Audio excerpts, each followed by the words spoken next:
দিয়া তার নিজের নরম বিছানাটা খুব ভালোবাসত। সেখানে তার প্রিয় পুতুল আর গল্পের বইগুলো থাকত।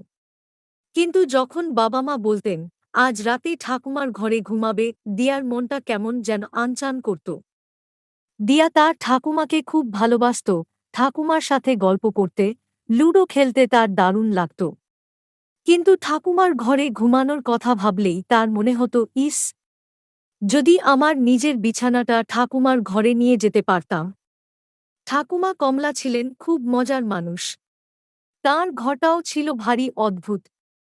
পুরনো দিনের কাঠের আলমারি, তার ওপর কত কি যে রাখা। একটা ছোট্ট রেডিও, কত রকমের ফুলের টব, আর একটা বড় ঝুড়িতে উল বোনার জিনিসপত্র। একদিন ঠাকুমা কমলা দিয়াকে বললেন, দিয়া, আজ রাতে তুমি আমার ঘরে ঘুমাবে। এসো, তোমাকে আমার ঘরের গুপ্তধন দেখাই। দিয়া প্রথমে একটু ইতস্তত করল, কিন্তু গুপ্তধনের কথা শুনে তার কৌতূহল হল। ঠাকুমা আলমারি থেকে একটা পুরনো চামড়ার বাক্স বের করলেন।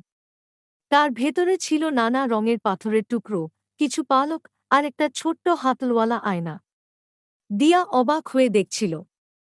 আর এই দেখো, ঠাকুমা বললেন, আমার প্রিয় গল্পের বই। তিনি একটা মলাট-ছেঁড়া বই বের করলেন। এই বইয়ের গল্পগুলো খুবই জাদুর মতো, জানো। দিয়া ঠাকুমার পাশে বসে বইয়ের ছবি দেখতে লাগল। ঠাকুমা দিয়াকে একটা গল্প বলতে শুরু করলেন। এক ছোট্ট পরী আর তার জাদুর ফুল নিয়ে গল্প। দিয়া গল্প শুনতে শুনতে কখন যে তার নিজের ঘরের কথা ভুলে গেল, টেরই পেল না। তার চোখগুলো গল্পের জাদুতে ভরে উঠল। গল্প শেষ হলে ঠাকুমা বললেন, এবার ঘুমানোর পালা। তোমার জন্য আমার সবচেয়ে নরম বিছানাটা তৈরি করেছি। ঠাকুমা দিয়ার বিছানায় একটা নরম কম্বল বিছিয়ে দিলেন, আর একটা মিষ্টি গন্ধের বালিশ রাখলেন। দিয়া ঠাকুমার নরম বিছানায় শুয়ে পড়ল। ঠাকুমা একটা ছোট্ট রাতের বাতি জ্বালিয়ে দিলেন।